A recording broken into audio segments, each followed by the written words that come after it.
ನೀಡಿದ್ರು ಅನ್ನುವುದು ನಮಗೆ ಇಲ್ಲಿ ಗೊತ್ತಾಗುತ್ತೆ.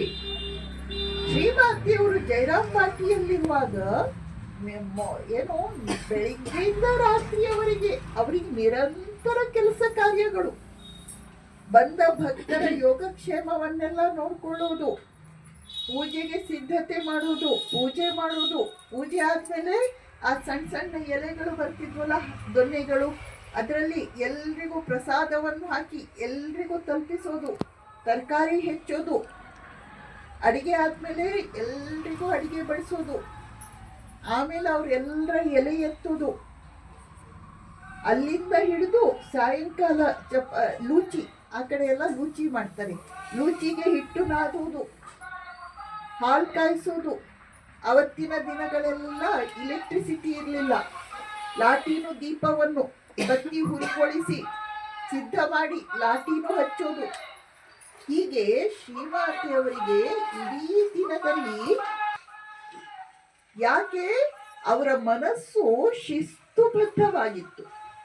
ಯಾವಾಗ ಮನಸ್ಸು ಶಿಸ್ತುಬದ್ಧವಾಗಿರುತ್ತಲ್ಲ, ನಾವು ಬಹಳ ಕೆಲಸ ಕಾರ್ಯ ಮಾಡ್ತೀವಿ. ಯಾವಾಗ ಮನಸ್ಸು ಅಶಿಸ್ತಿನಿಂದ ಇರುತ್ತೋ ಒಂದೆರಡು ಕೆಲಸ ಮಾಡ್ಲಿಕ್ಕೆ ಟೈಮ್ ಇರಲ್ಲ ನಮ್ಗೆ. ನಾವು ಯಾವ ಕೆಲಸವನ್ನು ನೆಟ್ಟಗೆ ತೃಪ್ತಿಯಿಂದ ಮಾಡಲ್ಲ. ಶ್ರೀಮಾತೆಯವರು ಹೇಳ್ತಾರೆ, ಯಾವಾಗ್ಲೂ ಕೆಲಸ ಕಾರ್ಯ ಮಾಡ್ತಿರ್ಬೇಕು, ಅದರಿಂದ ಮನಸ್ಸು ಚೆನ್ನಾಗಿರುತ್ತೆ, ಮನಸ್ಸಿನಲ್ಲಿ ದುಶ್ಚಿಂತೆಗಳು ಬರುವುದಿಲ್ಲ. ಒಮ್ಮೆ ಮಧ್ಯಾಹ್ನದ ಹೊತ್ತಲ್ಲಿ ಮನೆಯ ಮಹಿಳೆಯರೆಲ್ಲರೂ ಹೊರಗಡೆ ಬಟ್ಟೆ ಒಣಗ್ಲಿಕ್ಕೆ ಹಾಕಿ ಒಳಗಡೆ ಕೋಣೆಯೊಳಗಿದ್ದಾರೆ. ಮಳೆ ಶುರುವಾಯಿತು. ಆದ್ರೆ ಯಾರೂ ಎದ್ದು ಹೋಗಿ ಬಟ್ಟೆಯನ್ನು ತೆಗಿಲಿಲ್ಲ. ಯಾಕೆ? ಸೋಮಾರಿತನ. ಗೊತ್ತಾಯ್ತು ಎಲ್ರಿಗೂ ಮಳೆ ಬಂತು ಅಂತ, ಬಟ್ಟೆ ಹೊರಗಿದೆ ಅಂತ ಎಲ್ರಿಗೂ ಗೊತ್ತಿದೆ, ಆದ್ರೆ ಸೋಮಾರಿತನ. ಯಾರಿಗೂ ಕುಳಿತವರಿಗೆ ಏಳ್ಲಿಕ್ಕೆ ಮನಸ್ಸಿಲ್ಲ.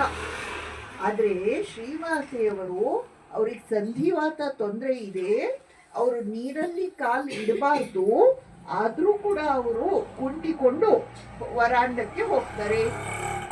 ಅಲ್ಲಿ ನೀರಲ್ಲಿ ಕಾಲಿಟ್ಟು ಬಟ್ಟೆಗಳನ್ನೆಲ್ಲ ತೆಗಿತಾರೆ, ಅದನ್ನು ಹಿಂಡ್ತಾರೆ, ಹಿಂಡಿ ತಂದು ಒಳಗಡೆ ಒಣಗಿಸ್ಲಿಕ್ಕೆ ಹಾಕ್ತಾರೆ.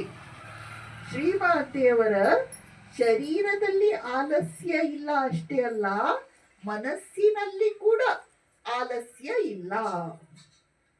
ಶ್ರೀಮಾತೆಯವರು ಹೇಳ್ತಾರೆ, ಯಾವಾಗ್ಲೂ ಉದ್ಯೋಗಶೀಲನಾಗಿರ್ಬೇಕು.